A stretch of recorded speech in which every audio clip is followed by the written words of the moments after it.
It's the middle of October 2020, and our Camaro, it's a Camaro 2017. It's estimated to do over $1,200, and we still have the last week of the month where it's not booked. So we have a chance of hitting over 1,500 bucks this month. Let's chat about this. Welcome everyone. This is a Turo Power host out here in Las Vegas, over 20 plus vehicles, running this fleet for over 14 months, 1,000 plus trips. I want to share with y'all how we're getting this Camaro to do over 1,200, estimated 1,500 if we can get those last few days booked out. I'm going to break down the numbers. I'm going to share with y'all what we're doing out here in the Vegas marketplace with this one vehicle. Tap in, y'all, if you guys like Turo content and just hustling content. I've been doing a lot of Turo content this past year. It's been amazing, sharing a lot of insight, giving y'all a lot of free game on this. First off, I want to share how we went from getting this to really be booked at 55 bucks, $60 a day to $70 a day. There's two hacks I'm going to talk about, because if you think about it, $70 a day times 30, let's say it gets booked great, the greatest possible, $2,100 a month. Now, keep in mind, Turo takes 25% if you're on the 75-25 plan. 75% of the 2,100, so at the end, take home is about $1650. If they book it 30 days at $70 a day, that's best case scenario. Worst case, it can go more on the lower end, anywhere from 12 to 1,500, depending on bookings and all that. But again, and then there's all these extra bonuses, like last minute bonus. You'll get like extra things tacked on. But yeah, I mean, if you just think about the math, I mean, $60 a day with 30 days is about $1,800. Best case if it's booked all month, okay? This is the best case scenarios for vehicles in a marketplace where it's needed. People are spending money anyways. That is the best case scenario on this. So I did the breakdown. There's two things that we switched up that allowed us to increase, and I'm going to share with you guys right here. But just in mind, I'm giving y'all perspective. Right now, we're actively getting this vehicle to get booked for $70 a day, over $70 a day, versus when we were getting it booked for 50, 55, 60 the highest. So we made two big shifts, and if you guys use this, it'll optimize your listing, and let's see if this works. Obviously, take into factor what marketplace you're in, the needs of the type of renters that you're attracting. But if you guys are doing this, I'll share with you guys how we're able to get these types of bookings, and what I believe based on all the different vehicles that we're getting rented out every day. We're doing an average of 7 to 8 check-ins, checkouts a day.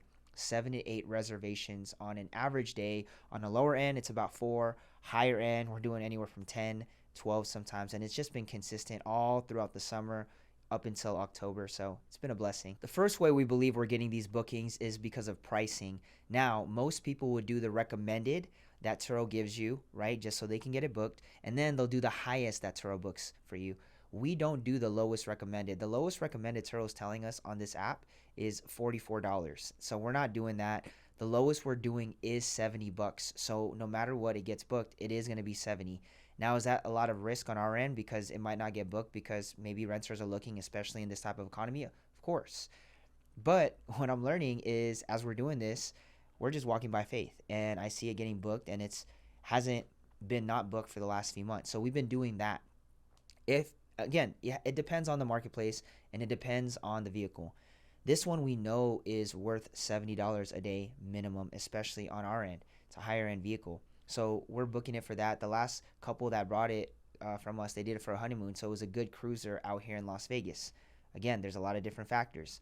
Other factors is we're pretty much out all day. You can book with us within 2 to 3 hours of same day booking. So we already have staff and people that are ready to get it checked in. So that's already a game changer in itself.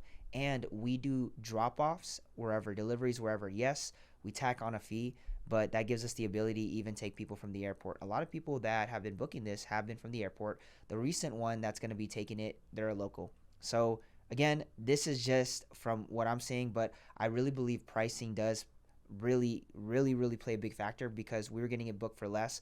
We did the lowest recommendation, which was like $40 a day. That's Turo. I don't do that. I recommend that for probably economy vehicles, or if you're struggling to get bookings on a vehicle, I'd recommend that. Some people do firm pricing because they know how much they have to make plus profit for it to get booked to even be worth their time.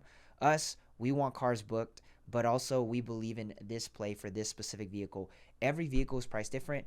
Every vehicle is optimized different, but we believe in the pricing. So I believe the pricing, setting it not to the lowest that Turo gives, but doing it for where we know the market is going to book it and it's just been booking. That's what game changed from $50 a day, 50, 55 to $70 a day, and how we're getting way more for the amount of days it's getting booked per month. Number two, and it's not going to be any secret, but it's Turo Go. Now with Turo Go, there's only a few types of obviously cars that are available for it, which Turo Go, it's easily, they go in, they unlock it through the app on the phone, and they're able to get in. It's supposed to be in the glove compartment, the key, boom, and they're out. Turo Go, I know they vet their drivers or the people with their license that are going to be renting on the platform. I think it's a little bit strainier process, or I don't want to say strainier, but more strict process to go through Turo Go. At least from what I heard, I've never applied for Turo Go as a guest to see how strict they are. Turo Go has been a game changer. They can go in anytime. They can go at midnight, just go pick up the car. So it's super convenient. Obviously, to set up Turo Go, I'll probably do a video on it just to make it super simple, our actual Turo Go system. But they go in, Turo Go it, and from there, they just go. And literally, we get the car booked within the same hour. And then 30 minutes later, they're booking in 30 minutes. So instead of having that 2-3 hour buffer because we need to get ready, make sure everything's good, we got to take pictures. With Turo Go, we already have pictures. We preload them on once it gets booked, and they're off. We don't have to check IDs. We don't have to do any of that because it's Turo Go. Now, not every car is able to do Turo Go. A lot of our economies are not eligible for it. The only ones on our fleet are my 3 Series. I've done a lot of videos on my 2018 3 Series. We're still keeping that car. Love that car. That car's Turo Go'd, and it's getting booked. And then this car is getting booked with Turo Go. So I think Turo Go was the big game changer for us to get this car booked, and I feel like it really favors it in the algorithm. We already have everything up there, but this one's favoring it because it's, again, Turo Go, and it might just be popped up on Vegas when people are searching, and it's available right away so they can get it within minutes. I really think Turo rewards for how quick. Think about this. Success loves speed. How quick and how available the vehicle is, and I think that's what Turo Go did. That's the advantage. What's cool about Turo Go is you have 2 different schedules. Our Turo Go vehicles have 2 different schedules where they're open 24 hours. They're even open and ready available on Sundays, and we don't do any check-ins or checkouts on Sundays. It's kind of the day where we have no staff working. We're doing what we got to do, right? We got to have one day where we're just resting for the week, and that's it. But those cars, Turo Go, we've seen it where we have no idea that they're even booking, and within like 3 hours on a Sunday, I'll check, and it's gone. It's out. Powerful, powerful, powerful. Turo Go made this happen, and I believe it was the boost we needed in the last few months to allow the Camaro to get booked a lot more. And it's actually one of our top I want to say top 5, vehicles of the year that's been able to make the most money out of the fleet. Super convenient. I might even drop something towards the end of this year. We'll see. I want to share kind of like that journey, but Turo Go has been a game changer. And the thing about Turo Go is only if your car is available for it. Again, not all cars are. I know that. And here's the thing. They don't have to go in and do all this stuff and put in, a new track or anything. Turo Go is just like, it's either the car's eligible or not. And after that, you just go through that process. They sync it with the vehicle. Boom. It's on Turo Go. I don't know how they do it. I just know it's sophisticated technology. I even asked the mechanic, so it's interesting stuff. But Turo Go has definitely been a huge help. Thanks so much, y'all, for tapping in. Hope you guys enjoyed this video. Got some gems. See how you can optimize your fleet. If you guys want, go ahead, watch this video on what kind of car insurance I use, okay? I do recommend a few car insurances. I don't reveal my car insurance, but one of these companies I do. I'll probably do a future video on that. If it's probably out, then it's already out by the time this video has already been launched weeks, months later. Check out that video. Y'all be blessed. I'll see you guys soon. Tap in, hit the like, subscribe. Bye-bye.